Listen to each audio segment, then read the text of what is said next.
Hi, my name is Michael Schwartz. I'm with San Diego County Gun Owners, and we're getting a lot of questions with everything that's going on with the protests and the riots and some of the unrest about what are the legalities in California of defending yourself, defending your property. So I thought that the best thing to do would be to have an attorney come on and talk to us so that there's no question. We get some useful information out there. So I've invited John Dillon with Dillon Law Group to come on and talk to us. John has been an attorney for years. He specializes in California firearms laws, built his practice around it. He's an avid shooter. He's a really great guy. He's a big supporter of San Diego County Gun Owners and very, very knowledgeable. So just a couple of disclaimers, though, before we go any further. This seminar is based on California state law. Do not make the mistake that by taking this seminar or listening to this class, that you will not need a lawyer in the event of having to claim self-defense. Everything that we say here, even the things coming from John, does not constitute legal advice. It's one attorney's opinion and one attorney's interpretation of the law. So for legal advice, a formal representation agreement must be made between you and a licensed attorney. There is no attorney-client relationship. There is no attorney-client privilege formed by taking this seminar or listening to this presentation. So let me introduce John Dillon from Dillon Law Group. Thanks for joining us. Yeah, thanks for having me. So like I said in the intro, we've been getting a lot of questions on, hey, what can I do to defend myself? I'm a business owner, I'm a homeowner. There are things happening in my community. I'm afraid, just to set the context before we get into the nuance, generally, what can people do or can people defend their business, with a firearm? Can they stand out in front of their business with a firearm? We saw a video from the 90s where we saw shop owners on the roof of their shop. What can and can't they do? What kind of environment are we facing right now? Well, yeah, just like in the 1990s, right now there's an extraordinary kind of circumstances going on with regard to the riots. We're seeing a lot of mass destruction, especially to businesses, even residential homes, whether they're getting burned down or just ransacked and destroyed. So in light of all that, it's pretty easy to understand why people are wondering about, well, what does it take to, justifiably use self-defense and not get in trouble for defending yourself, your family, your property in California. And so I think it's a lot more nuanced. I mean, we live in California. Lethal force as an option for defense is very, very complicated. It's a very, very serious issue. So it's not as cut and dry as people think. And I think that's a really important thing you got to remember. It's not as simple as maybe people think it is. Why don't we start with this? The slide up right now. What is self-defense, John? Yeah, so up here on the slide, it's pretty simple when you think about it practically. It's the action you take to defend yourself. If you're being attacked or someone else is being attacked, it's those actions that you take to stop that attack and protect yourself or protect others. Legally, a little more complex. Obviously, there's various elements that need to be satisfied before you can claim self-defense. But generally, from a legal perspective, self-defense is an absolute defense to a criminal act for the intentional use of force against another. Normally, if I punch someone or hit someone or even shoot someone, that's a criminal act that I can be prosecuted for. So from a legal perspective, self-defense is a claim or justification for your actions. Basically, you are admitting to the actions that you took. Yeah, I punched the guy, I hit the guy, I even shot the guy.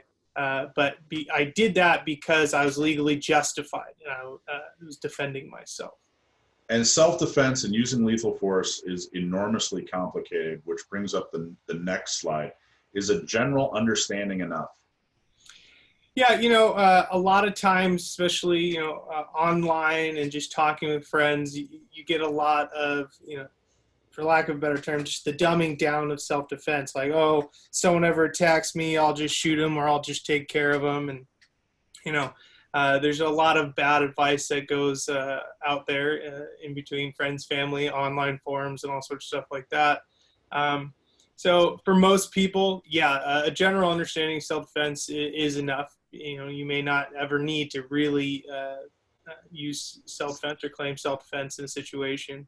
But it also depends on how you live your life and the circumstances of your environment. So right now, I would say a lot of people's likelihood of having to claim some sort of self-defense or getting into some sort of altercation right now is increased. There's no doubt about that.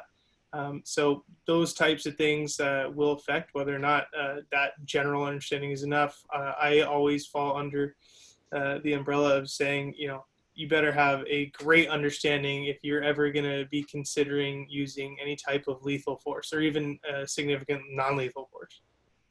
And so far, the first couple of minutes here, we're just talking about self-defense. We're not even talking about defending property, which is coming up. But I just wanted to make that clarification and that distinction, before we go any further. There is a difference between self-defense and what the law would consider defending property. Is that an accurate statement that I just made? Yeah, they can be lumped into the same category of self-defense, but yes, there are different elements when you're talking about defending yourself or your family members or even a third-party person versus defending, one's property. Which we're going to get into, but I just wanted to make that distinction. A lot of people have the mentality that, they'd never prosecute a victim. What can you say about that? Yeah, unfortunately, that's not really the case. There's a lot of factors to consider when doing that. You may be the initial victim in an act and you may have legitimate self-defense, but, sometimes people take it too far. They, we'll talk about this later, but they use a force that's not proportional to the attack and they go well beyond what they should have done. You also get, instances where you get prosecutorial discretion. Prosecutors, they do their best job they can, but sometimes you get prosecutors who are overzealous. Sometimes they don't like the fact that someone took things into their own hands and took care of business, without, resorting to law enforcement police. And so you also have a media perspective. If someone uses lethal force in self-defense scenario, it depends on what's going to happen. Is the media going to take hold of that? Are you going to be labeled the victim? Or are you going to be labeled, the criminal act? Okay, so let's talk. Let's go ahead and further define self-defense, and then let's break it down a little bit. Yeah, basically, when we're talking about lethal force or self-defense that involves murder or killing someone. Basically, a person is not guilty of murder if the defender of the person was justified in killing someone in self-defense. And that's what it goes back down to. So a person's not guilty of certain crimes because they were justified in their actions because it was done in self-defense. Okay, so let's talk about self-defense and non-deadly force. Yeah, so, versus lethal force versus non-deadly force, when you're using self-defense, it mainly focuses on the proportional force that you use. So it's fairly unreasonable if someone my size, my weight, my build, my age comes up and pushes me, and then I pull out a firearm and shoot them because I was pushed.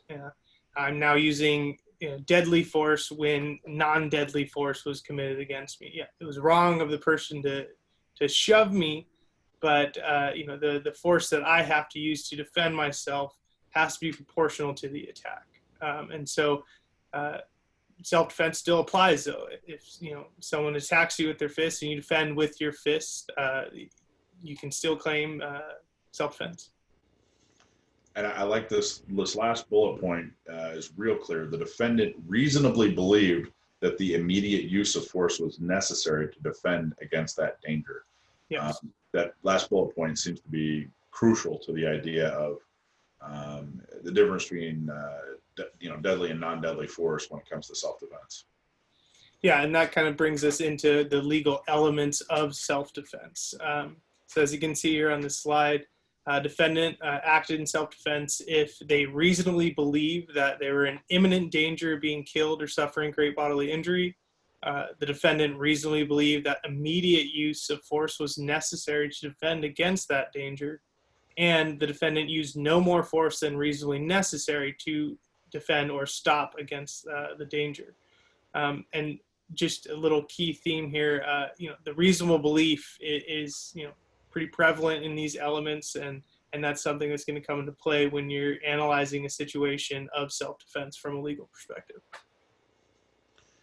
Interesting. So let's talk a little bit more about reasonably believed threat. Can you go into that in a little more detail? Yeah, so this reasonable belief, it's got to be a belief that's reasonable, and you must have acted only because of that belief. And when a jury or judge is deciding whether a defendant's beliefs were reasonable, they got to consider all the circumstances or the totality of the circumstances that were known to the person claiming self-defense at that time, or it also would involve, similar situations that have previously been analyzed in different settings. But this is an objectively reasonable belief. Basically, a jury is supposed to ask themselves whether a reasonable person in their same shoes would have believed they were also in danger, not whether you personally believed you were in danger. So what is the reasonable, prudent person standard? Yeah, so it's both a subjective and objectively reasonable standard. That means subjectively, the defendant, the person who actually claimed self-defense, they needed to have truly believed that there was an imminent threat and force was needed to defend themselves. And also, objectively, the jury needs to agree that an objectively reasonable and prudent person, considering all the circumstances, would have done the same thing. And considering what totality of circumstances, to get that in more detail, that's literally everything involved in that situation. It can go from the defendant's personal knowledge, their skill, their mental state, the age, physical fitness, prior assaults and threats can even come into play. Also the surroundings. Is it day, night? Are you in a safe area, crowded area? Are you in the middle of a riot? Are you being attacked, by a mob of people? All that kind of stuff comes into play. And it all has to be, it's all dependent on whether or not there is an immediate threat, right? So what is an immediate threat? Yeah, so immediate threat, again, the defendant reasonably believed that the use of deadly force was immediate and necessary to defend against the danger. That means the danger must have existed or appeared to the defendant to have existed at the very time the fatal shot was fired. That means the threat must be instantly dealt with. It's not a threat that can be dealt with later, or a threat that, you can give it a few minutes, let's see if everything cools down, and then deal with it. This is something where you have no time, no other choice but to deal with that immediate threat. So you don't have time to call for assistance. You don't have time to call the police. It's right there in your face. And again, go for it. No, I'm sorry. Go ahead. I was just say, and the belief in future harm is not sufficient. So if you just believe that someone's gonna be attacking you in the future, but there's not an actual imminent real threat on you at that very moment, that's not enough.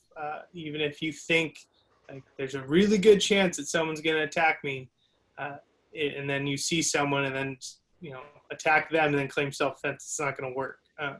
So it's got to really be an immediate threat that there's no other way to deal with it. And the immediate threat has to be the threat of causing great bodily harm or injury. Can you talk about that?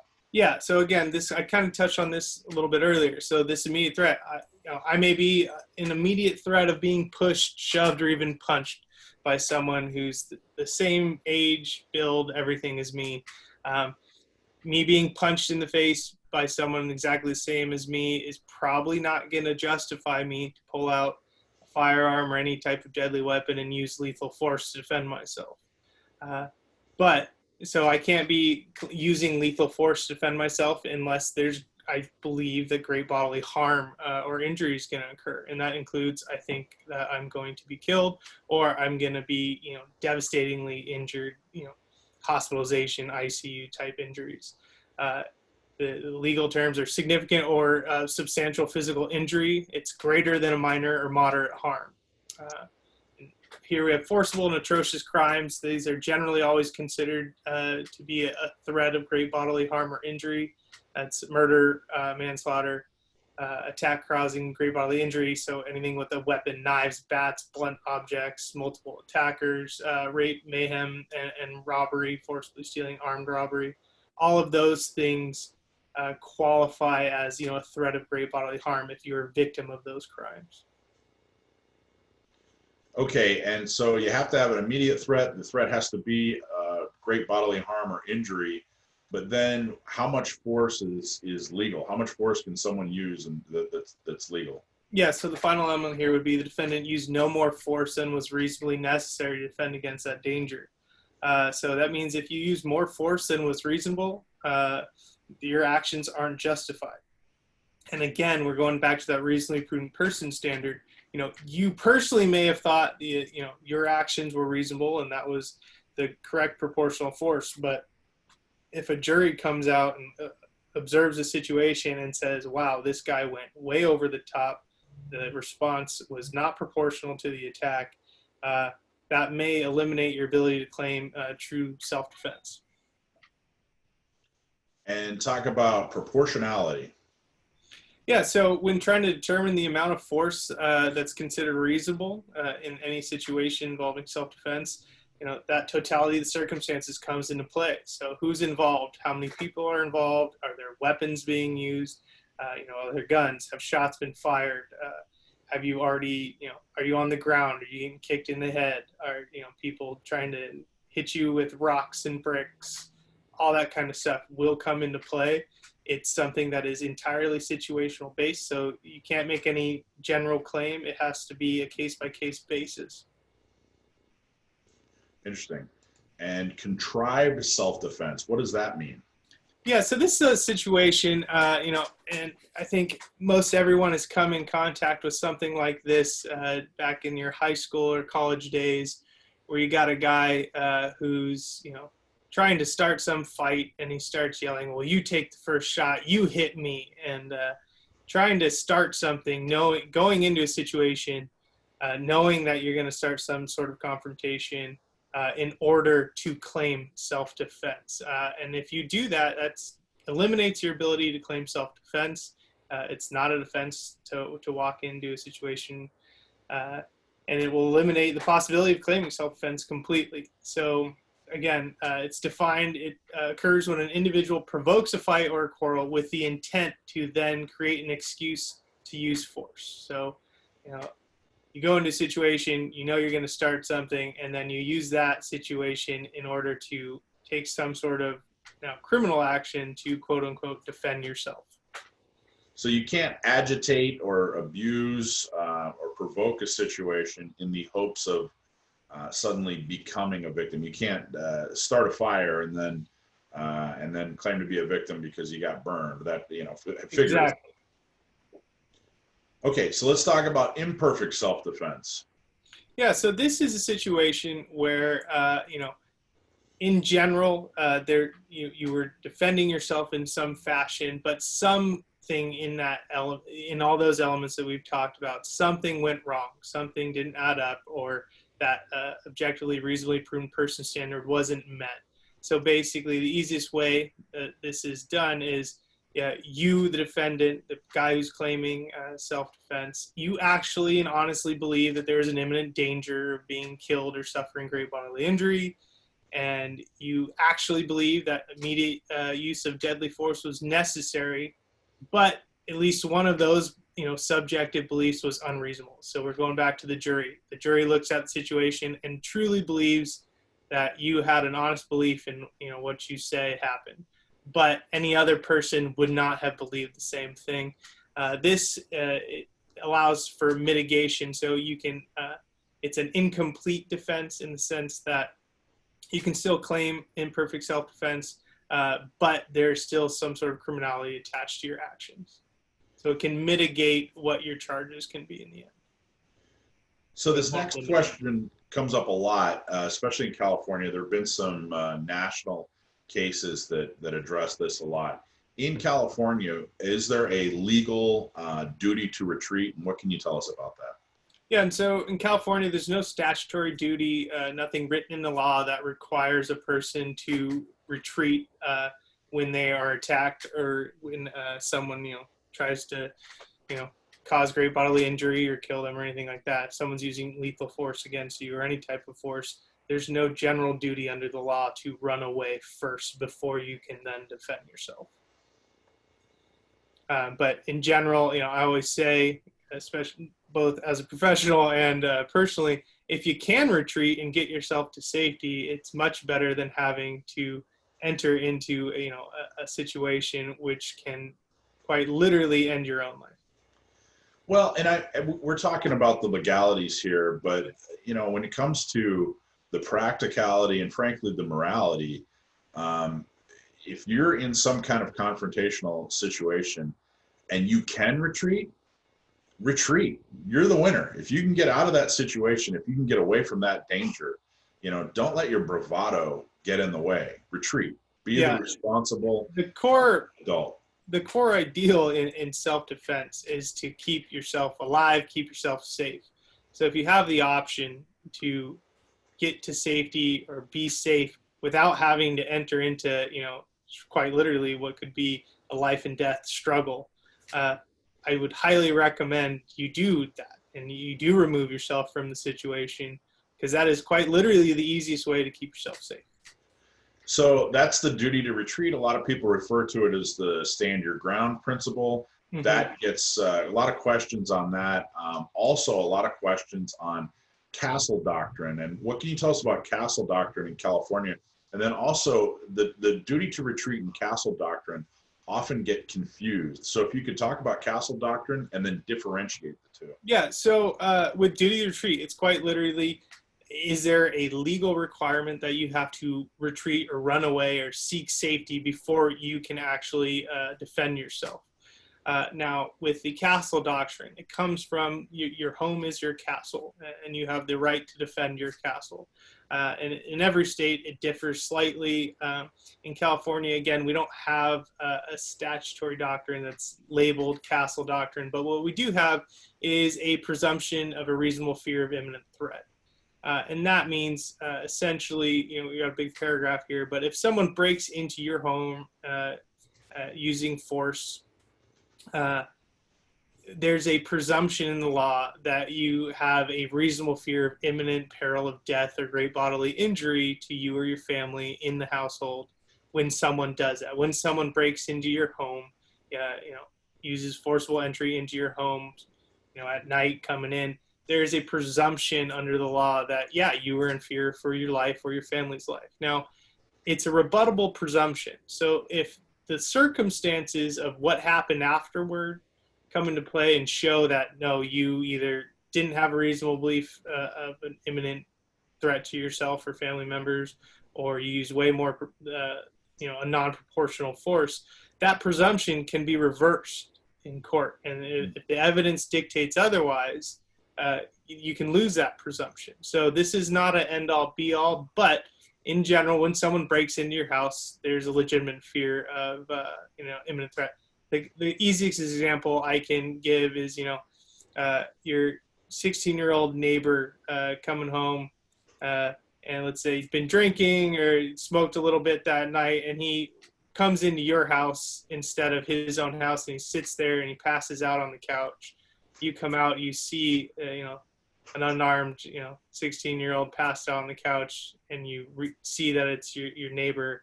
You can't then start claiming that you're an imminent threat of your life from the passed out kid, and then use lethal force to defend yourself. But the idea of castle doctrine, though, is that if someone, just the act of breaking into your house or invading your home is, they're not there to bake you a cake. Just the act of doing that has some level of presumption that they are some kind of threat. Is that an accurate way of putting it? Yes. Okay, but still there are, situations like you described where, you still have to use your head. You still have to be, a level-headed, moral, gun owner. If it's your 16-year-old neighbor who's drunk and confused, you have to be able to distinguish that, hey, that's not a threat simply because they entered your dwelling. Is that kind of an accurate summary? Exactly. Okay, good. Okay, so talk about what can you say about the differences? What can you talk about when it comes to the difference between stand your ground and castle doctrine? How can you differentiate those two? Yeah. So basically, they are separate, but they can both be combined in the sense of, again, the duty to retreat is: do you have to run away before you can use self-defense, or do you have to run away before you can use lethal force of self-defense? And that's just, you either have to run away first, or some states actually require that you have some sort of, you at least try to retreat in some way, or you get to a point where there's no option to retreat before you can use lethal force. Other states don't. With the castle doctrine, that's just that presumption, at least in California, that you are under reasonable fear of imminent threat on your life if someone breaks into your home. And technically, it can also generally apply to your place of business as well. So duty to retreat, that applies to really any location you're at. Yeah, inside the home, outside the home. Just if someone attacks you in California, you don't have the duty, the requirement to retreat before you can defend yourself. Right, and castle doctrine really just applies to your home or dwelling or your place of business, that sort of thing. Yeah, and it essentially presumptively establishes some of the elements that we talked about earlier of self-defense. Okay, so let's talk about the defense of property, because that's really what's getting, so we laid down a lot of the foundations of self-defense. We talked about some of the legal principles, but let's really talk about the defense of property, because that right now is the biggest concern on people's minds.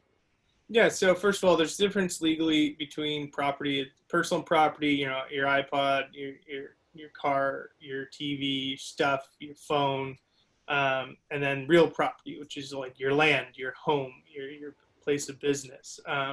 So in California, deadly force is not permitted to protect or defend against just personal property. So, if someone is picking up your wallet that's, fell on the ground on the street, and running off with it, you can't pull out a gun and start shooting. Deadly force cannot be used just to protect personal property. And then if you want to, if someone's trying to steal your wallet or take your stuff, there's non-deadly force that can be used to defend yourself and your property. But when you're talking about just your stuff and your things, deadly force is off the table. It's just off the table. So I know you can't give advice to a situation where you don't have all the specifics and nuances, but what can you say to someone who is worried about, their place of business, maybe not so much worried about their home, but right now they're worried about looters and attack and that sort of thing.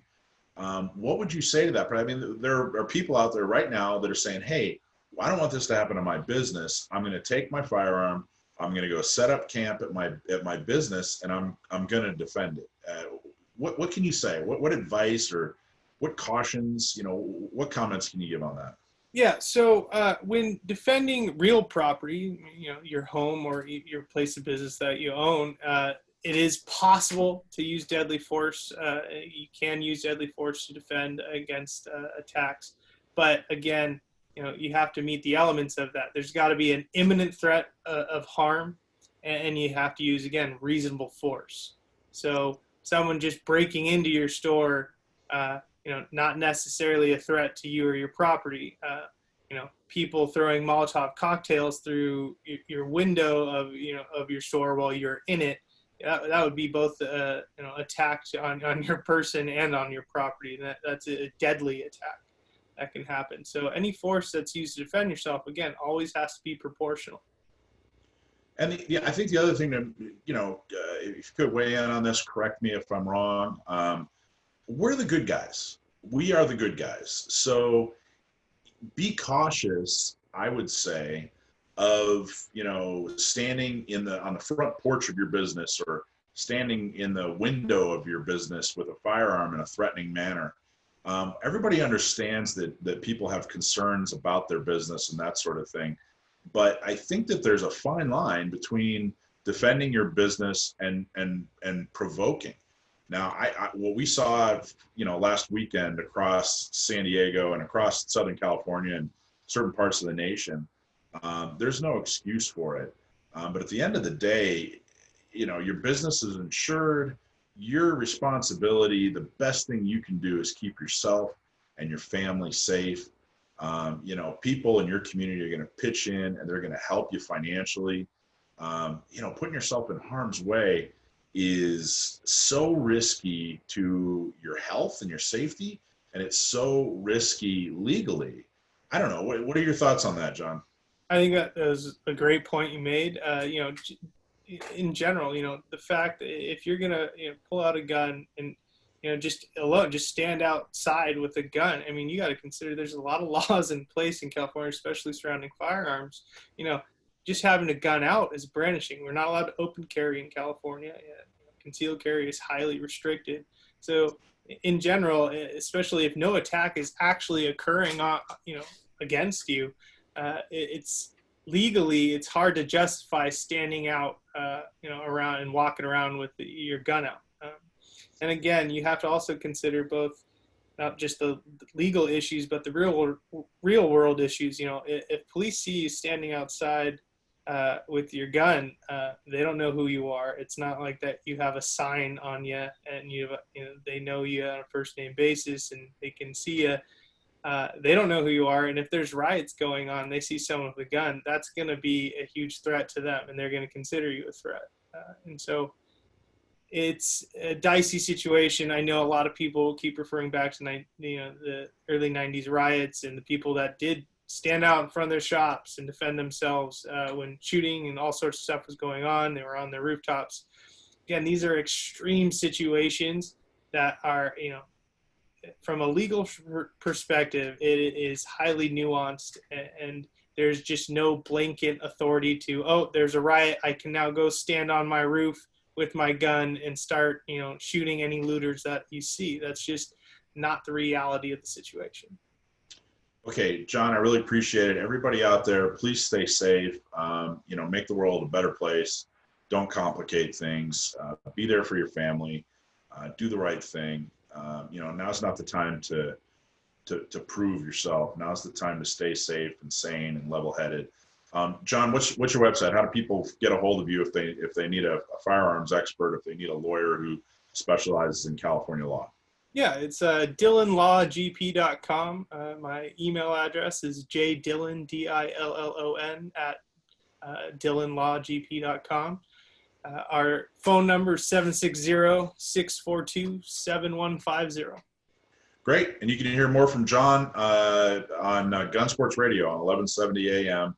Sundays, 4 to 6, and also listen to him on the podcast. John, thank you so much. Appreciate everything you do. Appreciate your time here today. Everybody stay safe. Thanks a lot. Yeah, have a good one. Without someone doing something about it, it's not going to get any better.